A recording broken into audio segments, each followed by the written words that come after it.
आणि प्रचंड प्रतिसाद त्यांना भेटला, तेव्हा एक चांगलं वातावरण या देशामध्ये तयार झालेलं आहे. या जातीवादी पक्षांना थांबवण्याचं काम तर खऱ्या अर्थाने कोण करणार असणार आहे तर काँग्रेस पक्ष करणार आहे. आणि या महाराष्ट्रात उद्धवजी तसेच शरद पवार साहेब आणि काँग्रेस ही आघाडी मिळून या जातीवादी पक्षांना कुठंतरी थांबवायचं काम निश्चित करेल. गीते साहेब, गेली 10 वर्ष तरी आम्ही तुमच्या विरोधात होतो काँग्रेस म्हणून. आम्हाला इथली राष्ट्रवादीची सवय झाली, कारण हे राष्ट्रवादीच्या चिन्ह जे आहे घड्याळ, ह्या चिन्हावरती मतदान करा म्हणून आम्ही सांगतोय. पण आज तुम्हाला सांगतोय, आपण काँग्रेसवाल्याने काँग्रेस विचारांची लोक आहोत. घड्याळ हे आता आपलं नाही, या जातीवाद्याचं आहे, हे लक्षात ठेवा.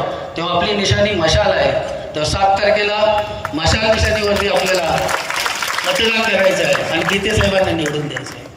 साहेब, गेल्या निवडणुकीत 2019ला एक सभा झाली आमच्या चिचगडमध्ये, आमच्या भाऊंनीच लावली होती.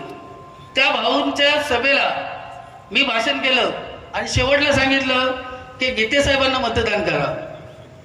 व्यासपीठ राष्ट्रवादीचं, उमेदवार आमचे तटकरे साहेब, आणि मी सांगतोय कोणाला मतदान करा, गीते साहेबांना. त्यावेळी मीडियाने एवढं प्रचंड तो उचलला, काँग्रेसच्या पोटात आहे, वोटात आहे, काय काय प्रसिद्धी. मी तर चमकलो. पण साहेब, माझ्यावरती तेव्हा केस झाली. ती केस झाल्यानंतर कोणी आले नाही, तेव्हा भाऊ तुम्ही पण नाही आलात माझ्या पाठीशी. मी नाचत बसलो, केस माझ्यावरती झाली. पण गीते साहेब, तुमचाच एक शिवसैनिकांनी मला मदत केली आणि मी त्या ह्याच्यातून सुटलो. पण तेव्हा जे माझ्या पोटात आणि ओटात होतं ते आज मी सांगतोय ते गीते साहेब, 100% आमचा मुस्लिम समाज पाठीशीच आहे आणि काँग्रेस प्रचंड ताकदीने तुमच्या पाठीशी उभे राहणार आहे. तेव्हा साहेब, विजय तुमचा निश्चित आहे. मी जास्त वेळ घेत नाही. मी फक्त पुन्हा एवढंच सांगेन की 7 तारखेला मतदान करायचं आहे. गीते साहेब, तुम्ही 100% निवडून आल. एवढंच 2 शब्द बोलतो.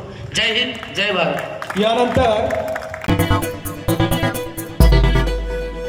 टाइम्स डिजिटलला लाईक करा, सबस्क्राईब करा, शेअर करा आणि बेल आयकॉन दाबायला विसरू नका. पाहत रहा टाइम्स डिजिटल.